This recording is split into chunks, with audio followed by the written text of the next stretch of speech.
I did guess it part of the way through. Not in a way that it ruined it, though.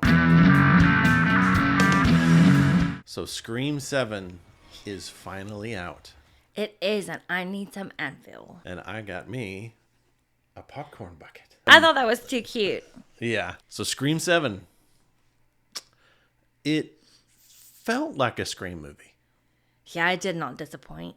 It did, like with the kills, with the not really sure who the killer is, and it just I think that's kind of the best way to put it is like it feels like it fits in Scream. Yes. Not that it really reinvented anything, but it didn't betray anything either. So it's like, Well, yeah, but I mean, I feel like that's why it's a franchise. You're going to have some new little, why did they do it? And, are there killers or a killer? But, Scream is Scream is Scream is Scream is Scream. I think they did a good job too of course, this is the return of Neve Campbell. She was missing in the last movie. It felt very natural. Like it didn't feel like anything was missed. It didn't. It didn't feel like a hiccup or anything like that. And I think because they brought back some of the characters from 6 too, so I think it kind of added some cohesion to it. That, and I prefer when they're like in the suburbs, like the original, versus them being in a city. Yeah, you're right. I didn't even think about that. That might be why it does kind of feel more Yeah. yeah, in line, is because they brought it back to a suburb. It's like Jason. I don't like him getting out of the woods. You didn't like Manhattan, huh? You talk about the mystery of it, though. I did guess it part of the way through. I did not. I was wrong on all accounts. Not all of it, but I guessed part of it. Like it just, for whatever reason, just immediately jumped out at me. I was like, oh, that's it. Yeah, not me. But it didn't ruin, not in a way that it ruined it, though. Because like I said, it wasn't all of it, but... Yeah, this was... jumped. And the audience, I mean, it was a packed theater. Like, packed. Oh, super and packed. There were several, I get scared, talk a little bit, people. So I was like, I'm not alone. I mean, I stay pretty quiet. Yeah. But I could hear people next to us, oh no, oh. And then, like, a jump scare that happened, and I was like, ah! And I did it, and other people did. Then I could immediately hear the person going, oh man, I jumped so hard. Yeah, I think this one got you about 3 times, I think. Like, big. I feel like it got me more than 3 times. And then there was one scene, what did I say to you? I can't unsee that. Yep. So, yeah, so talking about that, we'll kind of get into the kills of it. Not to give anything away yet. I thought were similar to more like 5 and 6. Yeah. Along the bloodiness line. It's way bloodier than the original. Yeah. There's 2 that stuck out for me that I was like, oh man. No, and even on the drive home, I was like, seriously, I can't unsee it. Like, I can still see it. But it's okay. These movies I can handle. Like, I've always said I like a slasher movie, where to me the whole thing is a big haunted house. I have a crick in my shoulder and neck now because I was so tense and then jumped, and like I said, I need some Advil, but it's worth it. To me, it's like when I'm gonna go see a drama that I know I'm gonna bawl my eyes out, but it's like a good one, and the cry feels good. That's the way this movie is for me. Like, it's intense and it's scary and it's gory, but it's worth it. But it's in a fun way. I think is what it is. Is there's not that it's funny or anything like that. Yeah. But there's just a level of fun to it. Right. I think one of the things that they did well too, and I think helped add to the Scream feel, is the way they use technology in it. I feel like they always talk about something in each of the films. Like they talked about like toxic fandom in one. They talked about I think it was kind of like found footage or like kind of webcams, that new technology that was coming out, and kind of like the YouTube era. They kind of like talked about that. This one, they use technology really, really well, and they kind of talk about that as well. So that helped. I won't say how, but it that helped it. You could tell they were saying something, just like they did in the other ones. Yeah. Which I thought was cool. It's creepy. Yeah. And everybody did a fantastic job. Yeah. I mean, just all the legacy characters did great. All of the second legacy characters did great. And the new ones. Yeah. Yeah. It kept me at the edge of my seat the whole time. So I will say, though, and we talked about this on the way home, we both, I think me a little bit more, because you kind of helped talk me through it, was a little bit. The motivation at the end. That got a little confusing to me. It's a little muddy. It's clear as mud. Yeah. Not that it ruined it, but it was like, it was a little bit of a head scratcher. I was like, wait, I think I got it. But I'm not 100%. Yeah. It wasn't the strongest, say, motivation, if you will. Well, yeah. That being said, ratings wise, what would you give this one? I would say this one is full price. Almost a buyer. Because I'd watch this one again. I just don't know if, it's pretty, like, it'd be a bit before I need to watch it again, because it's like a whodunit kind of thing. But full price for sure. It's worth going and seeing in the theater with the crowd where they're all screaming too. And yeah, I'd give it a full price too. The theater experience is a big thing. I completely agree with that. Go see it, especially like opening weekend or something, when people are like the people that are psyched to see it, because there were a lot of people that were. There were a lot of people with popcorn buckets. But it just felt like a Scream movie. It had some really cool kills. So yeah, it definitely full price. You want to get into some spoilers? Yes. Okay. If you haven't seen Scream 7 yet, you want to go in fresh, pause here, and then come back once you've seen it, and go watch one of our other videos between now and then. So. Okay, it's not the first kill, but I just got to get out the one that is the one I can't unsee.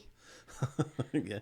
Ghostface picks up this teenage boy and like by the neck and head and puts the back of his, like skull. But it seems like the soft spot that could maybe go through this beer tap. That says like has a sharp point, which it better not be that sharp. I mean, that's dangerous all the time. People slipping and stuff could fall into it. But like spikes his head on it. And then you kind of can see like his eyes kind of bulge a little. But then his mouth opens and beer mixed with blood just starts coming out, and he's just like dangling there. Yeah, because once the weight of the body he lets go, like his head tilts forward because it pulls the thing forward, and it just and beer just starts coming. I was just like, oh man, jeez, that was creative. I was just about to say it was creative, but like I don't know if you probably can't see. I got the chills. the other one that got me was one of the first ones, and it's simple, but it was just so like he takes a knife and sticks it through somebody's temple and pushes it through, like, and as he does, you can see their eyes go nasty as the knife goes through his head. Yeah, that one. Yeah. Yep.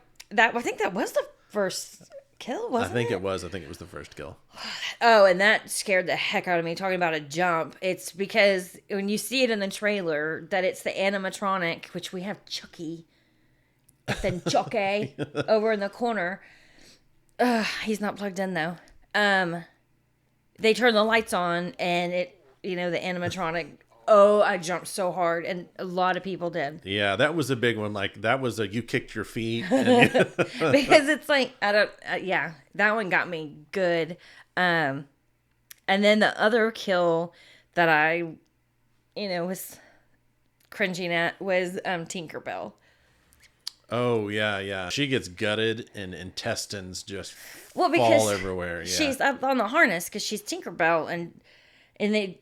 Did the thing where she's swinging, and then they just wait, and they're like, Meek, and it just opens, and they spell. I hate when they got spell out, and it happens so many times in these movies. So, talk about the technology a little bit, because that reminded me of they use, because it's such a prevalent thing now of not webcam. It's not just webcams anymore. Like it's on computers. It's on security systems. I mean, there's cameras everywhere now, and they utilize that of like, There's cameras on us right now. I know, but they use that. She uses them to obviously as a security measure and to be able to watch her daughter, and he utilizes those as well in the house, and AI as well, which is another big thing. Yeah, that is creepy to me, because you think Stu is back, and because that's who's calling her.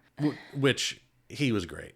Matthew Lillard, he played that so well.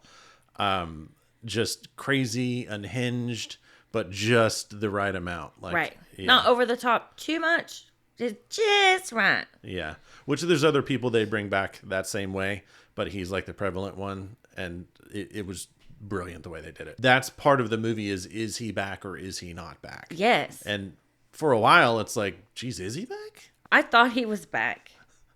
And they had me stumped, and then I thought it was the boyfriend. And then every person I thought it was, I was wrong. Which I'm sorry, if I was living, if that was real life and I was part of that group, I would have been looking at that boyfriend too. Like, he just acted weird. He acted like a serial killer. Oh, wait, so you did figure out, so there is 3 killers in this one. I picked up as soon as Ethan Embry, who was at the psychiatric center, as soon as he came into the movie, I was like, he's part of it. See, and I didn't. For some reason, there was something about it. I was like, yeah. Because he was like a nurse there. Or a orderly or something. Yeah, whatever. I didn't think it was him. I thought Stu was back. And I think that's what it was, because he was saying, oh, yeah, he showed up and, telling the Stu story. I was like, nope, it's him. It was him and 2 other people from the psychiatric center. Yeah.